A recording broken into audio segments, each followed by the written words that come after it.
Others with a more secular approach who have also been very successful. Let's take Warren Buffett of Omaha, Nebraska. If you had put $10,000 in 1965 into his company, Berkshire Hathaway, you would have $1 million today. Warren was a chapter in my 1972 book, Super Money, so I've known him a long time. He learned his trade with Ben Graham, the original dean of security analysis at Columbia University. I don't think Warren has ever been on television until this interview, and he has certainly never courted publicity, but recently he got a lot of it when he emerged as the key figure in the takeover of ABC by Capital Cities. Warren will be the largest shareholder of the new company, and his own net worth is now far in excess of $500 million. But when I spoke with him last fall in his office in Omaha, he very characteristically made his investment style seem so perfectly simple. The first rule in investment is don't lose. And the second rule in investment is don't forget the first rule, and that's all the rules there are. I mean, if you buy things for far below what they're worth and you buy a group of them, you basically don't lose money. Warren, what do you consider the most important quality for an investment manager? It's a temperamental quality, not an intellectual quality. You don't need tons of IQ in this business. I mean, you have to have enough IQ to get from here to downtown Omaha, but you do not have to be able to play three-dimensional chess or be in the top leagues in terms of bridge playing or something of the sort. You need a stable personality. You need a temperament that neither derives great pleasure from being with the crowd or against the crowd, because this is not a business where you take polls. It's a business where you think. And Ben Graham would say that you're not right or wrong because 1,000 people agree with you.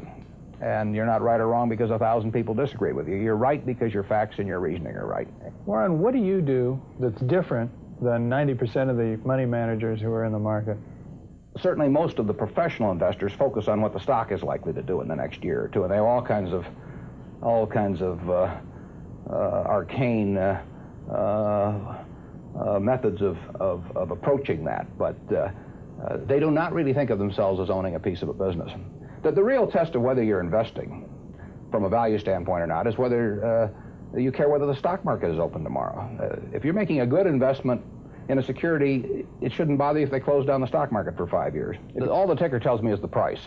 Yeah. And I can look at the price occasionally to see whether the price is outlandishly cheap or outlandishly high, but prices don't tell me anything about a business. Business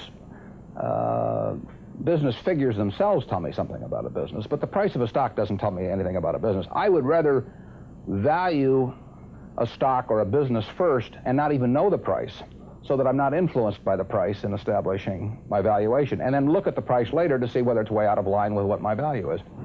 So Buffett chose to stay in this world, Omaha, Nebraska, where corn grows just minutes from downtown. Now, Omaha is a nice town, but nobody claims it's a world financial center. Here, the only thundering herd is actually on 4 feet. Don't you find Omaha a little bit off the beaten track for the investment world? Well, believe it or not, we get mail here, and we get periodicals, and we get all the facts needed to make decisions. And unlike Wall Street, you'll notice we don't have 50 people coming up and whispering in our ear that we should be doing this or that this afternoon. You appreciate the lack of stimulation here? I like the lack of stimulation. We get facts, not stimulation here. How can you stay away from Wall Street? Well, if I were on Wall Street, I'd probably be a lot poorer. You get overstimulated in Wall Street, and you hear lots of things, and you may shorten your focus, and a short focus is not conducive to long profits. And here I can just focus on what businesses are worth, and I don't need to be in Washington to figure out what the Washington Post newspaper is worth, and I don't need to be in New York to figure out what some other company is worth. It's simply an intellectual process. Well, and the less static there is in that intellectual process, really the better off you are. What is the intellectual process? The intellectual process is defining your area of competence in valuing businesses, and then within that area of competence, finding whatever sells at the cheapest price in relation to value. And there are all kinds of things I'm not competent to value, but there are a few that I am competent to value. Have you ever bought a technology company? No, I really haven't.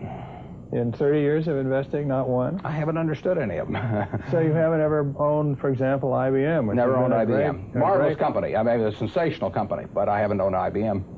And so here is this technological revolution going on, and you're not going to be a participant. Gone right past me. Is that all right with you? It's okay with me. Arthur, I don't have to make money in every game. I mean, I don't know what cocoa beans are going to do. I don't. There are all kinds of things I don't know about, and that may be too bad. But why should I know all about them? I haven't worked that hard on them. In the securities business, you literally every day have thousands of the major American corporations offered to you at a price that changes daily. And you don't have to make any decisions. You have to make, nothing is forced upon you. So there are no called strikes in the business. The pitcher just stands there and throws balls at you. And if you're playing real baseball and it's between the knees and the shoulders, you either swing or you get a strike called on you. If you get too many called on you, you're out. In the securities business, you sit there and they throw U.S. Steel at 25 and they throw General Motors at 68, and you don't have to swing at any of them. They may be wonderful pitches to swing at, but if you don't know enough, you don't have to swing.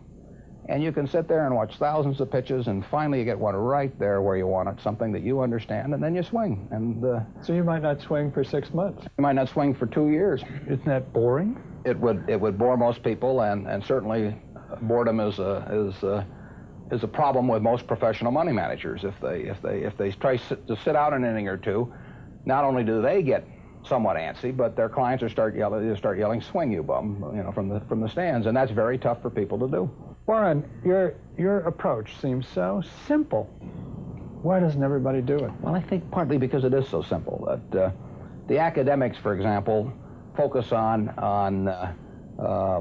all kinds of variables. Partly because by academics you mean professors of right, finance? Yeah, the data's there. In business school? Sure, and the data's there. So they focus on whether if you buy stocks on Tuesday and sell them on Friday, you're better off, or if you buy them in election years and sell them in other years, you're better off, or if you buy small companies. There are all these variables because the data are there, and they've learned how to manipulate data.